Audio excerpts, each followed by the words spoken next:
Bonjour à tous, c'est Lily, je vous retrouve aujourd'hui pour vous parler d'un nouveau roman, une nouvelle histoire et une nouvelle dystopie.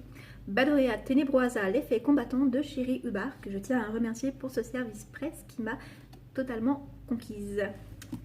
Donc voilà. Avant de parler de l'histoire, je voulais vous parler un petit peu de l'auteur, donc plus exactement de sa page Facebook. Elle a un moyen particulier et intéressant, et amusant aussi, de présenter l'histoire et son univers. Donc c'est comme si à l'aide d'un holophone, si je me rappelle bien du nom, elle récupérait, enfin du moins on lui transmettait des données du futur pour les mettre dans le présent et j'ai trouvé ça très amusant. Donc il y a des playlists, il y a des témoignages, franchement c'est à aller voir, à aller découvrir, ça permet déjà de faire connaissance avec l'univers, avec l'humour particulier de l'auteur qui, je peux vous l'assurer, est totalement envoûtant, tout comme son livre. Et aussi avec donc les personnages, parce que vous allez voir qu'on les retrouve et tout. Enfin, c'est super sympathique. Elle a également un compte Instagram sur lequel elle est très active, avec des présentations de personnages. Enfin, allez le voir tout ça, vous aurez les liens, peut-être pas d'Instagram, mais tout du moins de la page auteur. Je voulais également vous parler d'autre chose. Donc le petit graphisme que vous retrouvez ici et ici et même entre certains paragraphes du livre, si je vous trouve ça, ce serait tant mieux parce que là j'ai un petit peu de mal. Ah voilà. Ouais, vous pouvez retrouver entre les paragraphes du livre, donc c'est un petit poisson très esthétique. Et bien en fait c'est simplement une œuvre, donc un dessin, que l'artiste a elle-même fait. Franchement, personnellement je trouve ça très joli, j'adore les styles épurés comme ça. Je suis pas là pour parler d'art, mais je trouve que d'intégrer cela dans son livre, dans son œuvre et dans son univers, j'ai trouvé ça très sympathique, ça fait une petite touche personnelle en plus. Donc voilà. Bon, parlons un petit peu d'histoire maintenant, hein, c'est quand même pour ça qu'on est là. Donc je vais vous parler du résumé. J'ai 16 ans quand ils viennent nous chercher. Nous ignorons qui ils sont et d'où ils viennent, mais ils ont des projets. Ils cherchent à conduire des expériences génétiques sur nous afin de faire de nous des super soldats. Des monstres, issus du laboratoire secret d'une organisation tout aussi secrète. Mais une chose est sûre. Ils ne pourront pas m'atteindre, ils ne réussiront pas à me briser. Je suis seule. Je ne suis pas seule. Pardon. Et à partir de maintenant, je vais tout faire pour survivre. Je n'ai plus peur d'avoir peur. Donc voilà, c'est tout à fait un résumé qui donne envie d'en découvrir plus. J'aime bien l'utilisation de ce superlatif, hein, de mettre issu du laboratoire secret d'une organisation tout aussi secrète. Je sais pas, je trouve que je retrouve une petite touche humoristique. C'est un petit peu exagérer, on va dire, la chose, mais c'est sympathique, ça donne un petit effet en plus. Je sais pas si c'était volontaire ou si c'est moi qui me fais des films, mais j'ai bien aimé, tout simplement. Donc voilà. Bon, parler de l'histoire et de l'univers dans lequel se déroule donc Badorea Tenebrosa, on est dans notre monde, vous l'aurez compris, c'est une dystopie, mais dans le futur, donc en 2061. Il faut savoir qu'en 2026, il y a eu une guerre, il y en a toujours des guerres, vous me direz, mais cette fois-ci bactériologique, qui a libéré un virus, donc entre la Chine et l'Amérique, si je me rappelle bien. Et ce virus, malheureusement, il a eu 3 effets. Ou pas d'effet. Il a eu soit l'effet de tuer, sympa, soit l'effet de faire muter, c'était pas mignon ça, soit l'effet, donc pas d'effet, plus exactement, donc une immunité. Il faut savoir que donc, les gens immunisés qui n'ont pas été impactés par le virus ont pour la plupart rejeté ceux qui ont subi une mutation. Oui, donc comme partout, hein, quand il y a des différences, et ben, il y a de l'exclusion. Malheureusement, dans ce monde-là, on la voit aussi. Donc voilà. Dans le monde actuel, donc en 2061, où évolue Bogdan, il vit avec sa famille qui est plutôt nombreuse, donc ils sont 4 enfants. Il y a lui, donc l'aîné, il y a 2 petits frères, Vasil et Vlad, et la petite dernière, Erika. Et, puisque c'est pas tout, il y a également Magda. Donc Magda, c'est pas la sœur de Bogdan, c'est une amie de la famille qui est souvent chez eux parce que ses parents ne sont pas souvent là. Eux, ils ne s'occupent pas vraiment d'elle. Voilà. Ça fait 5 enfants en tout, mais bon, je disais 4 parce que c'est 4 dans la fratrie. C'est une famille très unie, donc le premier chapitre, c'est ce que l'on va découvrir. C'est un petit peu en mode rapido, l'univers et le caractère en fait de Bogdan, qu'on découvre ici, un caractère très calme par rapport à une fratrie. Dans les fratries, il y a beaucoup de monde, ça crie partout, ça court partout, ça fait plein de trucs dans tous les côtés. Et on voit en fait qu'il réagit très calmement à tout cela, il prend son rôle très au sérieux, il est très investi, il a ses responsabilités qu'il accepte sans broncher. Donc on découvre la partie zen de Bogdan. Sauf que bien entendu, il y aura un schmilblick, hein, ça ne va pas se passer comme il faudrait, sinon ce serait pas drôle. Et en gros, Bogdan est forcé de se fuir avec ses 2 frères, sa petite sœur et donc Magda, ainsi que plein d'autres jeunes de son village qui ne veulent pas être capturés. à dire ah bah ils ont réussi à fuir. Non, non, ils ont pas réussi à fuir au final, ils se sont fait capturer à peu près tous. Donc il y a eu la petite dernière, elle n'est pas capturée, Erika, elle reste avec ses parents.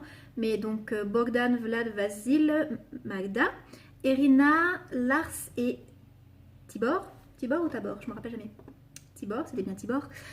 Donc sont tous enlevés et emmenés dans un laboratoire secret avec beaucoup d'autres jeunes d'autres villages, d'autres pays, pour que des gens en fait subissent, leur fassent des expériences scientifiques pas très cool sur eux.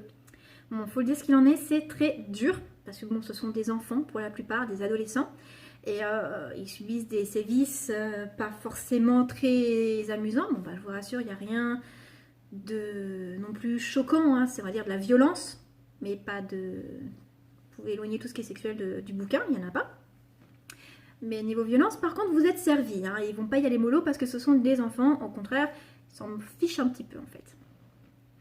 Donc, suite aux expériences que les scientifiques vont faire sur eux, il va y avoir des morts, il va y avoir de la douleur, il va y avoir de la tristesse, des pertes. Enfin, je vous dis, ça va être franchement, sortez les mouchoirs. Hein, parce que sur un bon passage du texte au début, vous allez avoir beaucoup de mal à ne pas vous sentir touché par tout ce qui arrive. Vous avez, franchement, c'est très dur. Et donc, suite aux expériences, certains vont muter. Voilà, donc les mutations, quand ils mutent, ils sont mis en mode soldat, donc ils vont les entraîner. Donc oui, c'est intéressant de voir que la plupart des jeunes acceptent d'être entraînés pour devenir des soldats pour la cause de ceux qui les ont enlevés et torturés. Oui, c'est très intéressant parce que, bon, pas forcément l'accepter à 100%, hein, mais ils sont forcés de l'accepter quand même.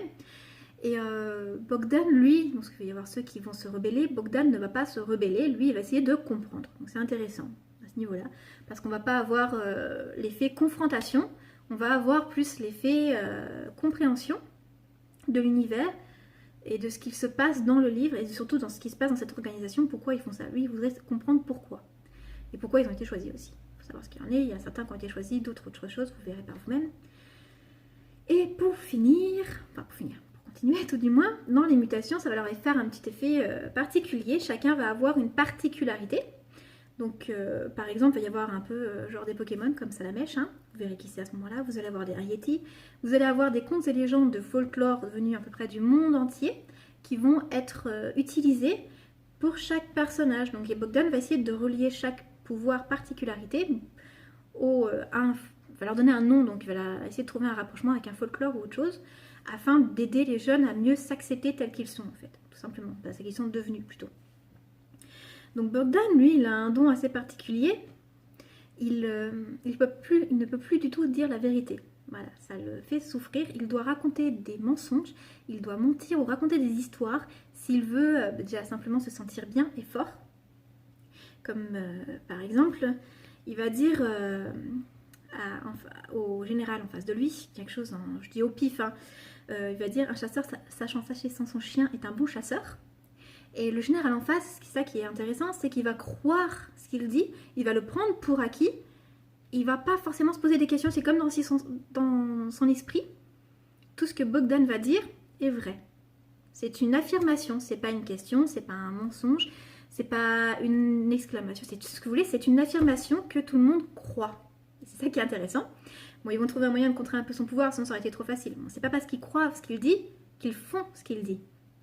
Ouais, s'ils disaient oui, libérez-moi, non. Oui, ils vont croire que ce qu'il dit c'est la vérité, il veut être libéré, mais ils vont pas le libérer pour autant, hein, ce serait trop facile. Donc voilà, c'est un super pouvoir intéressant, c'est un super pouvoir qui ne lui confère pas une force monumentale, non, il reste tout à fait physiquement pareil, même immigré, elle va se sentir moins bien, parce que bon, bah, les sévices corporels, il faut dire ce qu'il en est, ça ne vous donne pas forcément le punch. Hein. Et donc voilà, bon, bah, c'est ça qui est bien, c'est qu'on n'est pas sur du super pouvoir, super badass, Superman n'est pas là, personne n'est dans la place, c'est très intéressant. Bon, le point négatif que j'ai trouvé dedans, puisqu'il y en a un, j'en trouve toujours un, c'est un peu le prologue, parce que je n'en avais pas encore parlé, vous avez remarqué. C'est le prologue, en fait, il va un peu, c'est ce que j'ai compris à la suite, il faut que ça monte au cerveau, introduire ce qui s'est passé, donc la catastrophe, donc la guerre chimique bactériologique, mais d'un point de vue de deux personnages qu'on ne retrouve pas dans ce livre-là, peut-être qu'on le retrouvera plus tard, hein, qui sait. Et j'ai trouvé que c'était un peu superfétatoire. Il aurait peut-être plus fallu, je sais pas, enfin j'en sais rien. Mais simplement, voilà, sur le coup, j'avais pas trouvé le lien et ça m'avait paru bizarre et ça m'avait fait cet effet un peu superflu.